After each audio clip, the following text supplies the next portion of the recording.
قربانی جسے کہا جاتا ہے یہ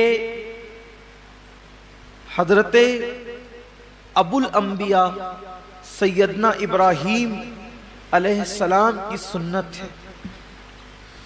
ویسے تو جب سے اللہ تعالیٰ نے حضرت انسان کو پیدا کیا ہے اسی دن سے قربانی کا سلسلہ ہے، اور یہ جو قربانی ہے گویا کہ یہ بندوں کا امتحان ہے، اللہ کی طرف سے بندوں کا امتحان ہے کہ بندہ جان، مال اور اولاد میں ان سے زیادہ پیار کرتا ہے یا مجھ سے زیادہ پیار کرتا ہے۔ یہ امتحان ہے اللہ کی طرف سے، آزمائش ہے۔ قربانی کے متعلق سوال ہوا جب اللہ کے رسول صلی اللہ علیہ وآلہ وسلم سے کہ یا رسول اللہ صلی اللہ علیہ وآلہ وسلم یہ قربانی کیا ہے؟ تو آقا کریم رؤوف الرحیم صلی اللہ علیہ وآلہ وسلم نے ارشاد فرمایا کہ یہ تمہارے باپ ابراہیم علیہ السلام کی سنت ہے، اور اس میں ہر بال کے بدلے میں اللہ تبارک و تعالیٰ تمہیں نیکی عطا فرماتا ہے، اور جب پہلا قطرہ خون کا زمین پہ گرتا ہے تو اللہ قربانی کرنے والے کے گناہوں کو معاف فرما دیتا ہے۔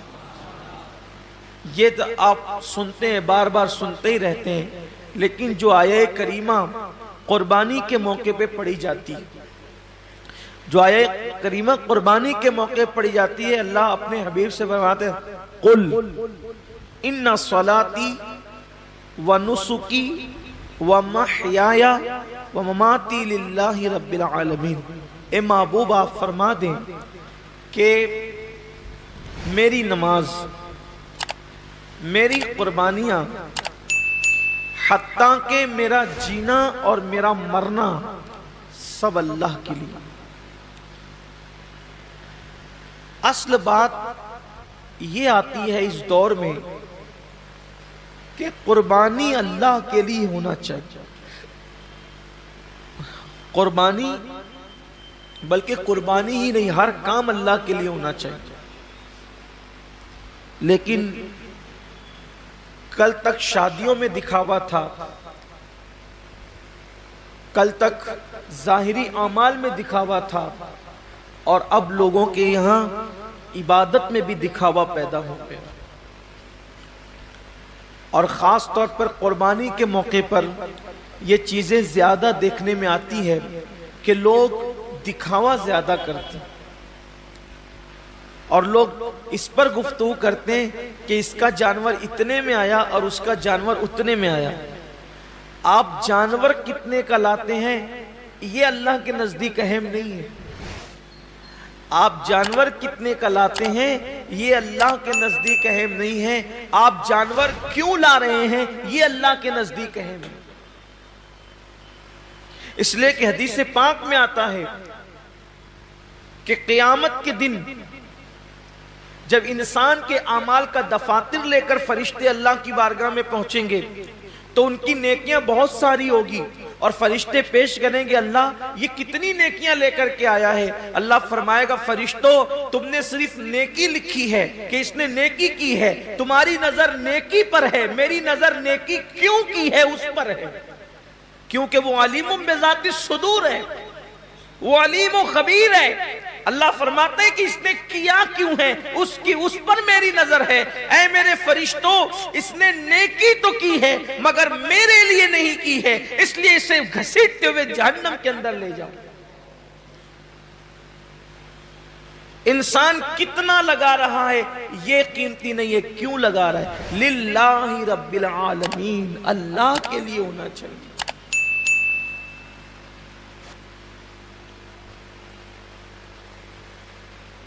ایک مقام پر قرآن کہتا ہے کہ اللہ کے بارگاہ میں تمہارا خون اور گوشت نہیں پہنچتا قربانی کا۔ سورہ حج میں اللہ کا ارشاد ہے کہ تمہارا گوشت اور خون اللہ تک نہیں پہنچتا، اللہ تک تو تمہاری دلوں کی نیتیں پہنچتی ہیں، تمہارے دلوں کا تقوی پہنچتا ہے۔ میرے پیارے آقا صلی اللہ علیہ وسلم کے پیارے دیوانوں، آج کل قربانی اللہ ماشاءاللہ اس لیے بھی لوگ کرتے ہیں کہ گوشت کھانے ملے گا، گوشت تو ملنا ہی ملنا ہے، گوشت نے جانا کہاں ہے؟ گوشت جائے گا کہاں؟ گوشت تو کھانے، لیکن نیت تو اچھی کرو۔ ہمارے بزرگوں نے فرمایا کہ اعمال سیکھنے سے پہلے اعمال کی نیت سیکھا کرو،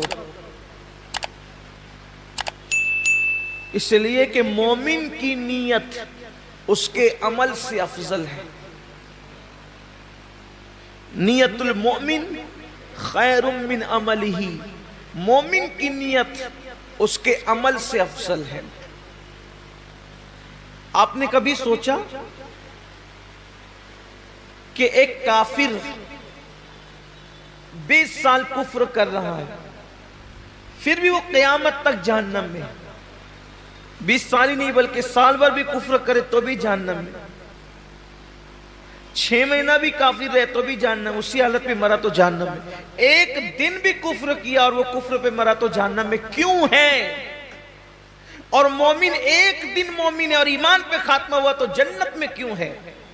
عمل کی وجہ سے نہیں بلکہ نیت کی وجہ سے۔